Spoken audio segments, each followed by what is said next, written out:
Good morning, students. Today we are going to cover the second part of chapter the beginning of the time, from the beginning of the time, the first chapter of history. Okay. Part B is the story of human evolution, modern human beings. Okay. So in the previous classes we studied about the evolution of human, है ना? We studied that first human-like creature appeared on the earth before 56 lakhs years ago. Okay, and we studied about primates, hominids and homonids. Okay, so primates were evolved about 360 years ago, hominoids 240 lakhs years ago, and homonids about 56 lakhs years ago, and the modern human before 1,60,000 years ago. We studied about the difference between hominoids and homonids, and hominids have categorized between Homo and Australopithecus. होमो की भी sub species हमने categorize की थी, Homo habilis, Homo erectus and Homo sapiens. Homo sapiens जो modern human being है या जिसे हम अर्ली ह्यूमन कहते हैं. तो आज हम पढ़ेंगे कि जो अर्ली ह्यूमन थे या मॉडर्न ह्यूमन बीइंग्स थे उनका इवोल्यूशन कैसे हुआ, कहाँ से उनकी, कब से उनकी शुरुआत मानी जाती है. हमने होमो की सब स्पीसीज़ के बारे में पढ़ा था, होमो हैबिलिस, होमो इरेक्टस, होमो सेपियंस, जिनका इवोल्यूशन 25 लाख ईयर्स अगो हुआ था. बट जो कुछ स्कॉलर्स हैं उनका मानना है कि होमो की दो सब स्पीसीज़ और थी, that is homo हेल्डेलबर्गेंसिस and homo neanderthalensis. इनका जो ओरिजिनेशन है या एवोल्यूशन है वो आज से 10 to 15 लाख ईयर्स अगो हुआ है. होमो हेल्डेलबर्गेंसिस जो है, इनका जो नाम है इसके ओरिजिनेशन की प्लेस के बेस पर दिया गया है. जो अर्लीस्ट फॉसिल्स थे होमो सेपियंस के वो यूरोप में पाए गए थे. यूरोप में कहाँ पर? हेल्डेलबर्ग में, जर्मनी के हेल्डेलबर्ग नामक प्लेस पर मिले थे अर्लीस्ट फॉसिल्स. इसीलिए इनको यहाँ की जो सब स्पीसीज़ है इसको क्या बोला गया? होमो हेल्डेलबर्गेंसिस. और जो कुछ फॉसिल्स थे वो निएंडर वैली में मिले थे, इसीलिए इसकी ये जो सब स्पीसीज़ है इसको होमो निएंडरथैलेंसिस से कैटेगराइज किया गया है. तो हम ये दो और भी सब स्पीसीज़ थी जो होमो स्पीसी से जुड़ी हुई थी. अब जो अलग अलग स्कॉलर्स हैं उनके अलग अलग मत हैं ह्यूमन, मॉडर्न ह्यूमन बींग्स के या फिर अर्ली ह्यूमन बींग के ओरिजिनेशन से रिलेटेड. सबके अपने अपने ओपिनियन हैं. उनके ओपिनियंस जो हैं उन्होंने उसको बेस पर इसमें दो थ्योरीज दी गई हैं, the replacement and the regional continuity model, है ना. ये इसमें बताया गया है कि जो विद्वान हैं, जो स्कॉलर्स हैं, उनके ओपिनियन किस तरह से अलग अलग हैं इन सब स्पीसीज़ को या स्पीसीज़ ह्यूमन एवोल्यूशन को, मॉडर्न ह्यूमन बीइंग के एवोल्यूशन को लेकर के. तो हम इसको पढ़ेंगे. ये बहुत ही इम्पॉर्टेंट पार्ट है हमारे इस चैप्टर का. इसमें डिफरेंस जो है आपके एग्ज़ाम में आता है, 8 मार्क्स का क्वेश्चन आता है आपको, तो इसे आप बहुत ध्यान से सुनेंगे. Replacement model and regional continuity model. Replacement model के को जो मानते हैं जो स्कॉलर है ना, उनका ओपिनियन है कि जो ह्यूमन का ओरिजिनेशन है वो अफ्रीका से ही हुआ है. मतलब एक सिर्फ अफ्रीका से हुआ है, सिंगल रीजन ऑरिजिन है, एक क्षेत्र से ही इनका ओरिजिनेशन हुआ है. जबकि रीजनल कंटिन्यूटी मॉडल को मानने वाले जो स्कॉलर्स हैं उनका मानना है कि ह्यूमंस का एवोल्यूशन वर्ल्ड के अलग अलग पार्ट में हुआ है. ठीक है. और रिप्लेसमेंट मॉडल को जो सपोर्ट करते हैं स्कॉलर्स, उनका मानना है कि जो प्राचीन मनुष्य थे, आर्काइक ह्यूमंस, जिनका एवोल्यूशन बहुत पहले हो चुका था, शुरुआत में हो चुका था, उनकी जगह पर ही मॉडर्न ह्यूमंस आए हैं. उन्हीं में डेवलपमेंट होता गया और उसकी जगह पर ही मॉडर्न ह्यूमंस आए हैं। जबकि रीजनल कंटिन्यूटी मॉडल को मानने वाले स्कॉलर्स का मानना है कि जो रीजनल डिफरेंस है, क्योंकि अलग अलग रीजन में वर्ल्ड के अलग अलग रीजन में इनका ओरिजिनेशन हुआ है, इसलिए जो मॉडर्न ह्यूमन है उनके फीचर्स और आर्काइक ह्यूमन के फीचर्स बिल्कुल अलग अलग है, उनमें काफ़ी डिफरेंस है। एक तरफ जो रीजनल मॉडल को मानने वाले स्कॉलर्स हैं उनका मानना है कि उनमें जो जेनेटिक और एनाटॉमिकल होमोजेनिटी है वो इनके इस व्यू को सपोर्ट करता है कि उनका जो ओरिजिनेशन है सिंगल प्लेस से हुआ है, सिंगल रीजन से हुआ है ना। और जो सिमिलैरिटी उनमें है क्योंकि वो सिंगल रीजन से ही उनका ओरिजिनेशन हुआ है, इसीलिए उनमें काफ़ी समानताएं हैं, एक से हैं। जबकि रीजनल कंटिन्यूटी मॉडल को मानने वाले स्कॉलर कहते हैं कि उनमें सिमिलैरिटीज़ नहीं है बिकॉज वो अलग अलग प्लेसेस पर उनका ओरिजिन हुआ है, इवोल्यूशन हुआ है, इसीलिए होमो हेल्डरबर्गेंसिस और होमो निएंडरथैलेंसिस सब स्पीसीज़ के जो ह्यूमंस थे उनकी सब स्पीसी थी उनमें काफ़ी डिफरेंस है। ठीक है, तो ये इनमें डिफरेंस बताया गया है रिप्लेसमेंट मॉडल और regional continuity model. Replacement model single region origin का ओपिनियन मानते हैं कि एक क्षेत्र पर, मतलब रिप्लेसमेंट मॉडल अगर हम शॉर्ट में समझे तो हम इसमें क्या समझते हैं कि इनका मानना है कि जो मॉडर्न ह्यूमन का एवोल्यूशन है वो एक ही क्षेत्र में हुआ है, एक ही जगह पर ह्यूमन जो है उनका एवोल्यूशन हुआ और फिर वो ट्रैवल करके या फिर किसी भी तरीके से एक जगह से दूसरी जगह वो गए। जबकि रीजनल कंटिन्यूटी मॉडल जो है उसको मानने वाले मल्टी रीजनल ओरिजिन थ्योरी को मानते हैं। मल्टी रीजनल थ्योरीज मतलब कि जो ह्यूमन का एवोल्यूशन है, मॉडर्न ह्यूमन जो हैं वो अलग अलग जगहों पर, वर्ल्ड के कई जगहों पर उनका ओरिजिनेशन हुआ था या एवोल्यूशन हुआ था। तो ये इनमें बेसिक डिफरेंस था।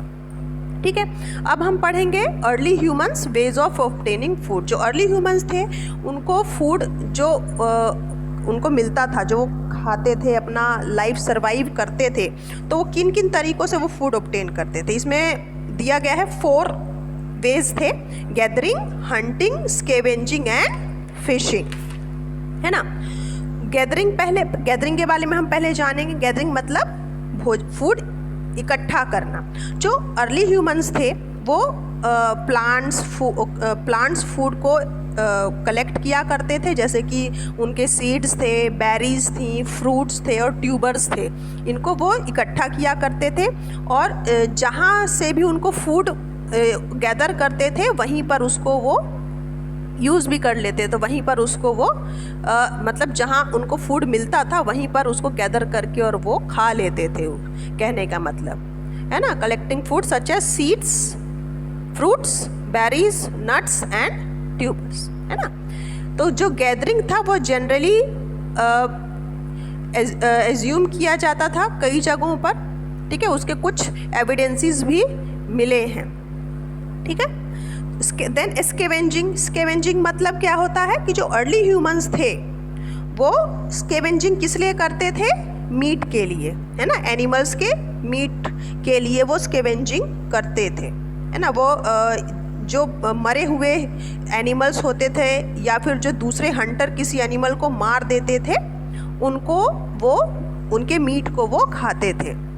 ठीक है, जो छोटे छोटे मैमल्स होते थे जैसे कि रोडेंट्स, बर्ड्स और उनके एग्स, रेप्टाइल्स, यहाँ तक कि जो इंसेक्ट्स थे उनको भी अर्ली होमिनिड्स खाया करते थे। ठीक है, एज अ फूड वो इनटेक करते थे। हंटिंग का जो ओरिजिन है ऐसा कहा जाता है कि प्लान्ड हंटिंग की शुरुआत आज से लगभग 5 लाख ईयर्स अगो शुरू हुई थी, है ना। और जो लार्ज मैमल्स होते थे वो 2 साइड से मिले हैं। उनके हंटिंग के प्रूफ जो हैं वो कहाँ से मिले हैं, Boxgrove in southern England, है ना, और Schoningen in Germany, Dolni, Vestonice in स्ट्रेस रिपब्लिक। यहाँ पर देखिए आपके मैप में बताया गया है कि किन किन प्लेसेस से हंटिंग के प्रूफ मिले हैं। जो रेड कलर से यहाँ पर किया गया है डॉट, वो सब प्लेसेस बता रहे हैं कि यहाँ पर हंटिंग और गैदरिंग और स्केवेंजिंग के प्रूफ मिले हैं। ओके, नाउ इसके अलावा जो फिशिंग था वो भी एक इम्पॉर्टेंट जो था इम्पॉर्टेंट वे था फूड इनटेक करने का। फिशिंग के भी काफ़ी सारे एविडेंस मिले हैं, जिसमें फ़िश के बोन्स मिले हैं डिफरेंट साइड से। तो इससे प्रूव होता है कि फ़िशिंग भी उस समय पर काफ़ी जो अर्ली ह्यूमन थे उसको अपनाते थे अपने फूड के लिए। ओके, देन हम पढ़ेंगे early humans from trees to caves and open air sites, है ना। अर्ली ह्यूमंस हमने क्या पढ़ा है कि जो अर्ली ह्यूमंस थे वो इस तरह के, जैसे हम घरों में रहते हैं वैसे तो रहते नहीं थे, है ना। वो नेचर में ही रहते थे।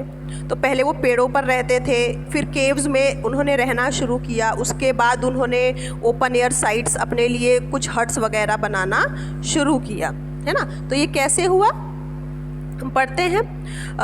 Thousands of flake tools and hand axes have been excavated at Kilombe and Olorgesailie Kenya, ठीक है। ओलर जेसेली केन्या का जो एक प्लेस है और किलोम्बे, ये जो दो प्लेसेस हैं, यहाँ से फ्लेक टूल्स मिले हैं और हैंड एक्सिस मिले हैं एक्सकेवेशन में, जो कि थाउजेंड्स ऑफ ईयर्स पुराने माने जाते हैं इनको, है ना। और साथ ही आर्टिफैक्ट भी मिले हैं वहाँ पर। ऐसा माना जाता है, ऐसा हो सकता है कि जो वो थे अर्ली ह्यूमंस थे, वो जहाँ पर किसी प्लेस को जाते होंगे बार बार, जहाँ पर उनको शिकार उनका या फिर उनका फूड नहीं मिलता होगा, तो वो उसी प्लेस को बार बार विज़िट करते होंगे और वहाँ पर वो अपने जो टूल्स हैं और आर्टिफैक्ट्स हैं वो वहाँ पर वहीं पर छोड़ के आ जाते होंगे, या फिर अपने आर्टिफैक्ट को वहाँ पर इकट्ठा करके रखते होंगे। तो उन जगहों से जो है जहाँ से ज़्यादा टूल्स और आर्टिफैक्ट मिले हैं, तो ये माना जाता है कि उन जगहों को सबसे ज़्यादा विज़िट किया होगा ह्यूमन बींग्स। और जहाँ से कम टूल्स और आर्टिफैक्ट मिलते हैं, तो ये माना जाता है कि वहाँ पर उन जगहों पर सबसे कम विज़िट किया होगा अर्ली ह्यूमंस ने। Okay, the places where less visited would have fewer artifact, जहाँ पर कम विजिट किया वहाँ पर कम आर्टिफैक्ट मिले हैं। And the artifact may have been scattered over the surface, जो आर्टिफैक्ट थे वो सरफेस पर क्या होते थे, वहाँ पर वो लोग छोड़ के आ जाते थे वहाँ पर। यहाँ पर देखिए पिक्चर एक यहाँ पर दिया हुआ है, इसमें टूल्स यहाँ पर स्कैटर्ड हैं, टूल्स रखे बिखरे हुए मिले हैं एक्सकेवेशन में, ठीक है। Now between 4 lakh and 1,25,000 years ago caves and open air sites began to be used, है ना। 4 लाख से लेकर के 1,25,000 ईयर्स अगो इतने सालों के बीच में केव्स और ओपन एयर साइट्स लोगों ने बनाना शुरू किया, केव्स में रहना शुरू किया और अपने लिए ओपन एयर साइट्स में कुछ हट्स बनाना शुरू किया। तो इसके लिए जो एविडेंस हैं वो यूरोप के साइट्स में पाए जाते हैं। लजारेट में जो केव मिला है, लजारेट साउदर्न फ्रांस का एक एरिया है। लजारेट में एक केव मिला है जो कि साउदर्न फ्रांस में जो 12x4 मीटर का शेल्टर है और इसे केव वॉल्स के अगेंस्ट बनाया गया है। ये पिक्चर में आप देख सकते हैं, है ना। ये क्या है, टेरा अमाटा, दिस इज़ टेरा अमाटा। टेरा अमाटा जो है साउदर्न फ्रांस के कोस्ट पर बनाया गया है। इसे फ्लिम्सी रूफ और इसका जो छत है वो वुड से और ग्रासेस से बनाया गया है और इसे सीजनल विजिट के लिए बनाया गया होगा, ऐसा कहा जाता है, ऐसा माना जाता है। तो इस तरह से जो अर्ली ह्यूमंस थे वो पहले ट्रीज़ पर रहते थे, फिर वहाँ से वो केव्स में उन्होंने रहना शुरू किया और फिर केव्स के बाद उन्होंने अपने लिए ओपन एयर साइट्स भी बनाई, जैसे कि ये टेरा अमाटा का आपको एविडेंस दिखाया गया है। ओके, नाउ हम पढ़ेंगे यूजेस ऑफ फायर। जो केव्स थे, वहाँ केव्स थे और जो ओपन एयर साइट्स थे अर्ली ह्यूमन के, वहाँ से फायर के भी कुछ एविडेंस मिले हैं कि फायर का यूज़ भी अर्ली ह्यूमन करते थे, है ना। तो फायर का यूज़ किस लिए किया करते होंगे वो लोग? फायर के क्या क्या यूजेस हो सकते हैं अर्ली ह्यूमन के लिए? To provide warmth and light inside the cave. पहला तो ये उन्हें केव के अंदर लाइट के लिए और हीट के लिए वो यूज़ करते होंगे फायर का। दूसरा, वुड को हार्ड करने के लिए, जो वुड के टूल्स बनाते होंगे तो वुड को हार्ड करने के लिए फायर का यूज़ करते होंगे। और जो डेंजरस एनिमल्स थे उनसे बचने के लिए भी फायर का यूज़ वो करते होंगे, और कुकिंग के लिए भी फायर का यूज़ करते होंगे। Okay, now we will study about the making tools. जो अर्ली ह्यूमंस थे उन्होंने टूल्स बनाना कैसे शुरू किया और उसके प्रूफ कहाँ कहाँ पर मिले हैं। तो जो अर्लीस्ट एविडेंस हैं टूल मेकिंग का, वो स्टोन टूल मेकिंग के एविडेंस मिले हैं। ये इथियोपिया और केन्या में इसके सबसे पहले एविडेंस मिले हैं कि जो अर्ली ह्यूमन थे वो स्टोन के टूल्स बनाया करते थे। जो अर्लीस्ट टूल मेकर थे वो कौन थे? ऑस्ट्रेलोपिथिकस। जो ऑस्ट्रेलोपिथिकस जो होमोनिड की एक सब स्पीसी थी, उन्होंने सबसे पहले टूल बनाना शुरू किया, ऐसा माना जाता है। लगभग 35,000 ईयर्स अगो, है ना, टूल मेकिंग में कुछ चेंजेस आया। आज से 35,000 ईयर्स अगो जो टूल मेकिंग का आर्ट था उसमें कुछ बदलाव आए। नए टाइप के टूल्स बनाए जाने लगे, जैसे कि स्पेयर, थ्रोअर, बो, एरो। इनका यूज़ एनिमल्स को किल करने के लिए किया जाने लगा। इसमें पिक्चर्स में आप देख सकते हो कि किस तरह के टूल्स वो बनाते थे, है ना। उसके बाद पंच ब्लेड का भी पंच ब्लेड एक टेक्निक थी जिसमें स्मॉल सिजल लाइक टूल्स बनाए जाते थे, जिससे, है ना।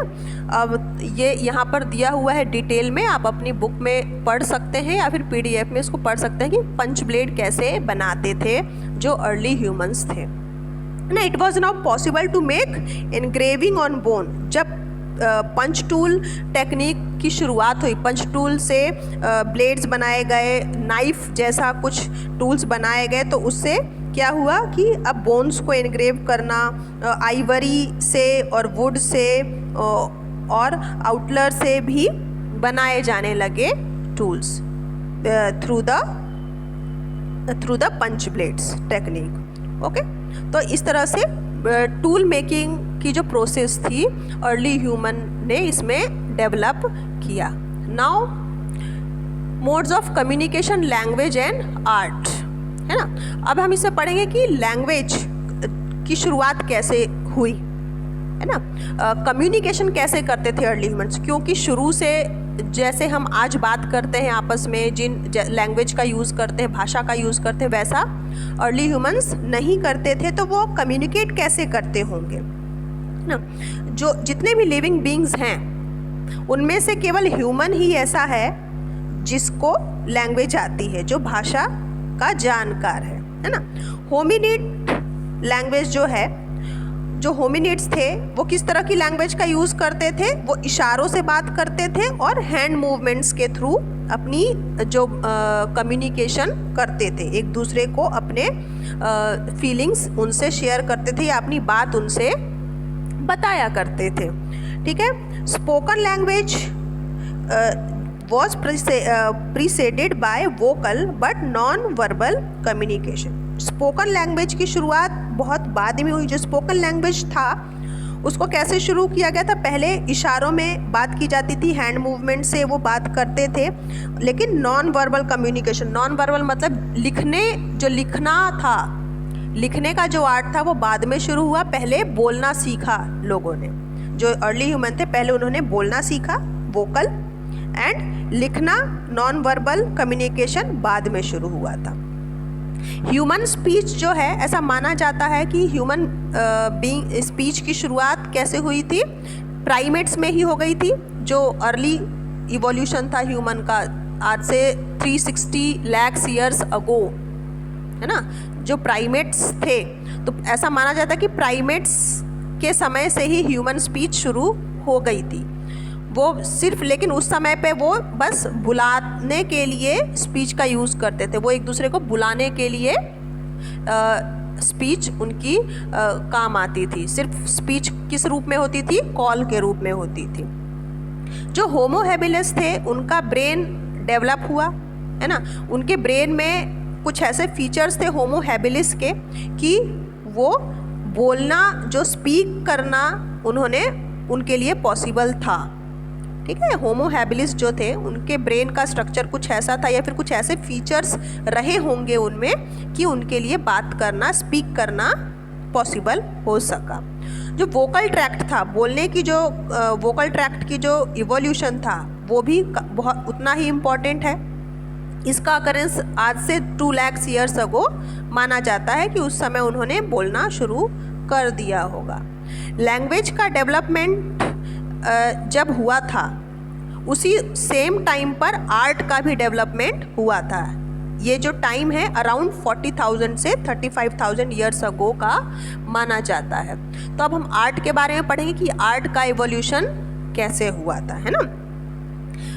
एनिमल्स के painting, hundreds of paintings of animal have been discovered in the caves of Lascaux and Chauvet in France. Animals के सैकड़ों पेंटिंग्स डिस्कवर किए गए हैं फ्रांस के लेजॉक्स और चौवेट केव्स में। ठीक है, जो पेंटिंग का एक्ट था वो ऐसा माना जाता है कि वो रिचुअल के बेस पर होता था फॉर सक्सेसफुल हंटिंग। जो अर्ली ह्यूमन होते थे वो अपने पेंटिंग के थ्रू ये बताते थे कि सक्सेसफुली कैसे हंट किया जाता है ना। और जो दूसरा एक्सप्लेनेशन है वो ये है कि ये जो केव्स थे ये छोटे छोटे जो स्मॉल ग्रुप्स होते थे उन अर्ली ह्यूमंस के, उन लोकेशंस पर जो छोटे छोटे ग्रुप्स बने होंगे उनका मीटिंग प्लेस होते होंगे जहाँ पर वो ग्रुप एक्टिविटीज़ करते होंगे। वो अपने हंटिंग के टेक्निक्स और नॉलेज एक दूसरे से पेंटिंग के थ्रू शेयर करते होंगे, ऐसा माना जाता है। जो पेंटिंग्स हैं वो समय मीडिया का काम करते थे। मीडिया का क्या काम होता है? इन्फॉर्मेशन को पास करना, एक जगह से दूसरी जगह इन्फॉर्मेशन पहुंचाना। तो इसी तरीके से माना जाता है कि जो पेंटिंग था उस समय अर्ली ह्यूमन उसका मीडिया के रूप में उसका यूज़ करते थे। वो अपने इन्फॉर्मेशन को एक जनरेशन से दूसरी जनरेशन तक पहुंचाने के लिए इसका पेंटिंग्स का सहारा लेते थे।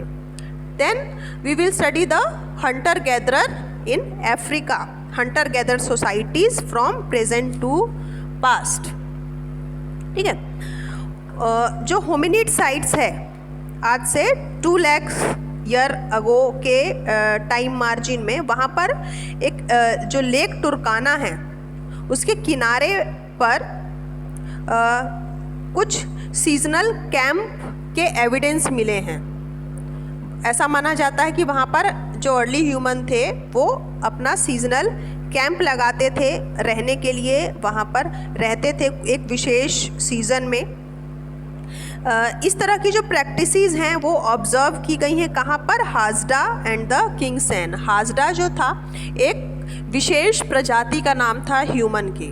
जो ह्यूमन थे उनका एक विशेष, एक स्पेसिफिक स्पीसी होती थी, एक स्पेसिफिक जाति थी उनकी, है ना। तो जो ऐसा माना जाता है कि जो हाजडा और किंगसन प्रजाति के जो अर्ली ह्यूमंस थे वो आज से लगभग 2 lakh years ago lake Turkana के मार्जिन पर कैंप्स लगाते थे कुछ विशेष, कुछ स्पेशल ड्राई सीज़न में, जब सूखा मौसम होता था, जब गर्मियों का सीज़न होता था, बारिश नहीं होती थी तब, है ना। और भी कुछ जो स्कॉलर्स हैं उनका मानना है कि जो एंथोग्राफिक डेटा है उसे पास्ट सोसाइटीज़ को समझने के लिए यूज़ नहीं किया जाता है, जबकि कुछ स्कॉलर्स जो हैं वो एंथोग्राफी डाटा को काफ़ी यूज़फुल मानते हैं अर्ली ह्यूमन के एवोल्यूशन के बारे में जानने। एंथोग्राफी क्या होता है बेटा? एंथोग्राफी जो है वो स्टडी होती है किसके लिए? एक एथनिक ग्रुप के बारे में जानने के लिए। जो जातियां होती थी, एक विशेष समूह होता था, उनके बारे में जानकारी लेने का एक स्टडी करने का एक ज़रिया था। इसमें जो लिवलीहुड के मोड्स थे उनको एग्जामिन किया जाता था, लिवलीहुड के उनकी technology, gender role, ritual, political institution और सोशल कस्टम के बारे में स्टडी की जाती थी, दैट इज़ एथनोग्राफी। लेकिन कुछ जो स्कॉलर्स हैं एथनोग्राफी को जो है प्रूफफुल नहीं मानते, यूज़फुल नहीं मानते हैं, है ना। तो हमने क्या पढ़ा कि जो हंटर गैदर सोसाइटी थे वो किस तरह से उनका ओरिजिनेशन कहाँ से हुआ था, अफ्रीका से, ऐसा माना जाता है। कुछ आर्कियोलॉजिस्ट ये सजेस्ट करते हैं कि जो होमोनिड साइट्स हैं वो आज से 2 लाख ईयर्स पहले लेक टुर्काना में उन्होंने ड्राई सीजन में अपना कैंप लगाया होगा, अर्ली ह्यूमंस ने, क्योंकि वहाँ पर हेस्डा और कुंगसेन एक विशेष जाति समूह रहा करता था। दूसरी तरफ जो स्कॉलर्स हैं वो एथनोग्राफिक डेटा को यूज़फुल नहीं मानते पास्ट सोसाइटीज़ को जानने के लिए, है ना। और दूसरे जो इकोनॉमिक एक्टिविटीज़ हैं जैसे हंटिंग और गैदरिंग, इनके बारे में जानने के लिए वो इसको उन्हें यूज़फुल नहीं मानते, ठीक है। तो ये इनमें क्या क्या चीज़ें इंक्लूड होती हैं, engaging in exchange and trade in minor forest produce और working as paid labourers in the field of neighboring farmers. Moreover, these societies are totally marginalized in all sense. तो ये जो सोसाइटीज़ थी, जो हाजडा और कुंगसेन की बात हम कर रहे हैं, ये जो सोसाइटीज़ थी ये बिल्कुल अलग थी हंटर गैदरर सोसाइटी से। इनकी इकोनॉमिक एक्टिविटीज़ में हंटिंग और गैदरिंग के अलावा और भी चीज़ें इंक्लूड थी, जैसे कि एक्सचेंज करना चीज़ों का, माइनर फॉरेस्ट जो प्रोड्यूस हैं उन्हें उनका ट्रेड करना, और पेड लेबरर के रूप में दूसरों के फील्ड में काम करना नेबरिंग फार्मर्स के पास। और जो सोसाइटीज़ हैं वहाँ पर जियोग्राफिकली, पॉलिटिकली और सोशली जो कंडीशंस होती थी, वहाँ पर कुछ मार्जिनलाइज सोसाइटी ओरिजिनेट हुए थे। जो कंडीशंस थी उनके रहने की वो बहुत अलग थी अर्ली ह्यूमन से, ठीक है। तो ऐसा मानना है कि जो हंटर गैदरर की सोसाइटी थी पास्ट में जैसी थी वो प्रेजेंट में अब नहीं है। हमने पहले भी पढ़ा था कि हंटर गैदरर्स की कुछ सोसाइटीज़ आज भी हमें वर्ल्ड में देखने को मिलती है, लेकिन जो पास्ट में जैसा वो सोसाइटी थी वो आज वैसी नहीं है, काफ़ी बदलाव आ चुका है उनमें और अब में, ठीक है। तो ये जो है इस तरह से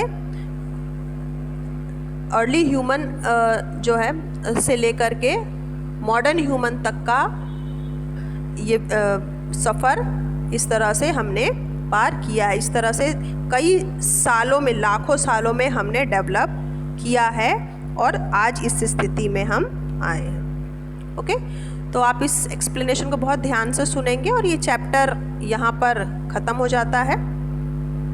इसके बाद मैं इसकी नोट्स और क्वेश्चन आंसर आपको प्रोवाइड करा दूँगी। So please listen the explanation very carefully, otherwise आपको कुछ समझ नहीं आएगा और आप फिर एग्ज़ाम में कुछ नहीं कर पाओगे, क्योंकि आपको एग्ज़ाम में एक एक क्वेश्चन 8 मार्क्स का आता है, 8 नंबर का, ऐसे टाइप क्वेश्चंस आते हैं सारे, ठीक है। तो आपको आपके ब्रेन में इतना डेटा होना चाहिए कि आप लिख सको किसी भी टॉपिक पर। इसीलिए आप बहुत ध्यान से पढ़िए चैप्टर को, एक्सप्लेनेशन को बहुत ही केयरफुली सुनिए। That's it, okay, good bye.